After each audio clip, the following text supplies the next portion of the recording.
Assalamualaikum warahmatullahi wabarakatuh. Perkenalkan, nama saya Andrian Rahman Sadewa, NIM 2270231021. Di sini saya akan mempresentasikan tentang materi defect dan ancaman manipulasi digital. Yang pertama, apa itu defect? Defect adalah deep learning plus fake. Teknologi AI yang menggunakan deep learning untuk menciptakan atau memanipulasi konten video, audio, dan gambar agar tampak autentik tetapi sebenarnya palsu. Karakteristik defect ada menjadi tiga, yaitu yang pertama yaitu menggunakan generatif adversarial networks atau GANs. Yang kedua ada mampu menggunakan wajah, suara, atau gerakan. Yang ketiga ada semakin sulit dibedakan dari konten asli. Selanjutnya ada arsitektur teknologi defect, yaitu ada komponen utama seperti generator membuat konten palsu, diskriminator mendeteksi keaslian, training data, dataset, wajah atau suara pengguna, dan yang terakhir ada neutral deep learning algoritma. Dan seperti di gambar contoh komponen utama GAN.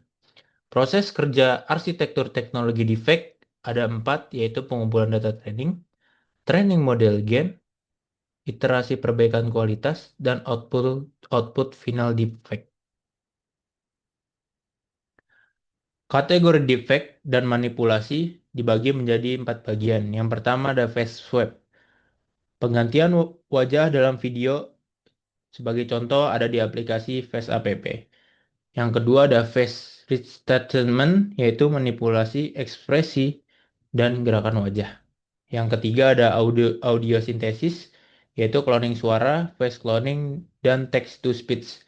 Yang terakhir ada full body manipulation, yaitu manipulasi seluruh tubuh atau puppet master teknik.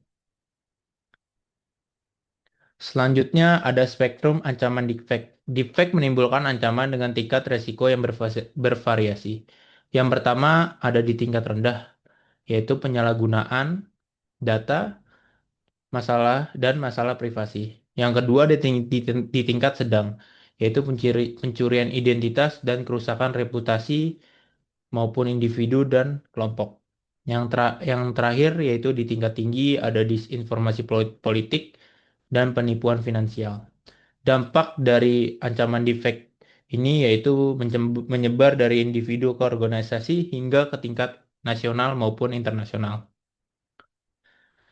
Konsekuensi luas defect yaitu mencakup ada di dampak sosial dan dampak ekonomi. Yang pertama di dampak sosial yaitu yang pertama ada di erosi kepercayaan publik, yang kedua ada polarisasi politik, yang ketiga ada viktimisasi individu, yang keempat ada kehilangan konsep kebenaran.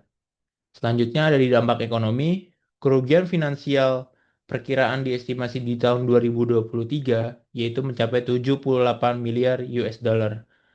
Yang kedua ada biaya investigasi dan verifikasi. Yang ketiga ada penurunan nilai saham perusahaan. Yang keempat ada biaya litigasi.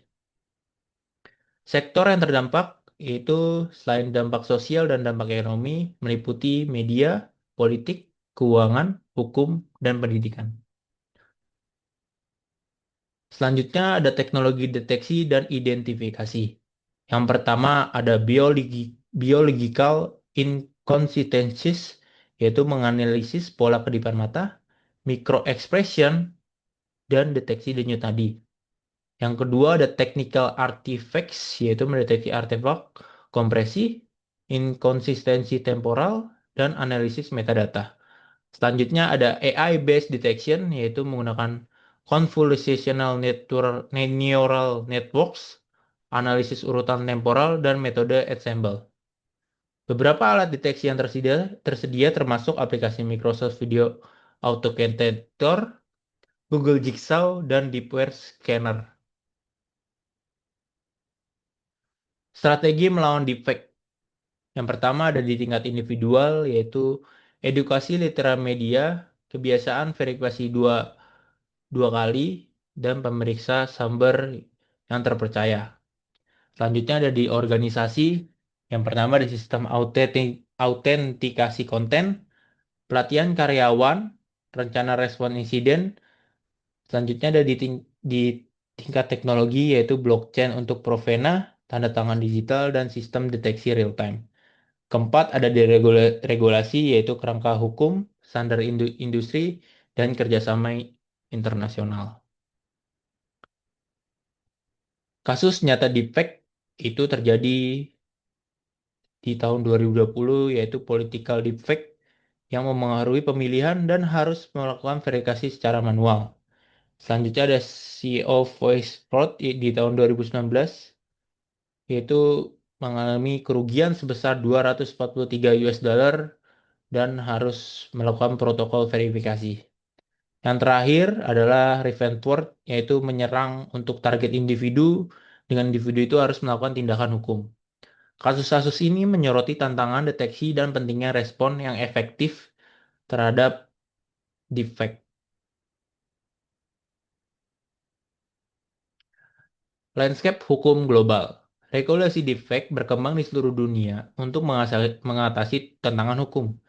Regulasi internasional ada tiga, yaitu ada di Amerika Serikat, yaitu Defect Accountability Act. Di Uni Eropa ada AI Act dan implikasi GDPR. Di Asia ada regulasi Singapura dan Tiongkok.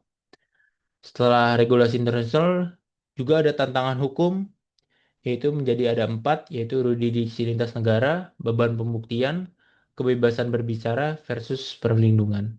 Yang terakhir ada evolusi teknologi yang cepat. Kesimpulan, deepfake adalah tantangan kompleks yang memerlukan adaptasi dan kolaborasi dari semua pihak. Yang pertama ada di tingkat kesadaran, yaitu ada di edukasi literasi digital adalah kunci untuk melindungi diri dan komunitas untuk individu maupun kelompok. Terus yang kedua ada dorong inovasi, dukungan terhadap riset, deteksi defect, dan teknologi keamanan AI. Yang terakhir ada kolaborasi global, kerjasama antar pemerintah, industri, dan akademisi untuk regulasi yang efektif. Sekian dari presentasi saya. Bila ada kurangnya mohon maaf. Bila ada salah kata mohon maaf. Wassalamualaikum warahmatullahi wabarakatuh.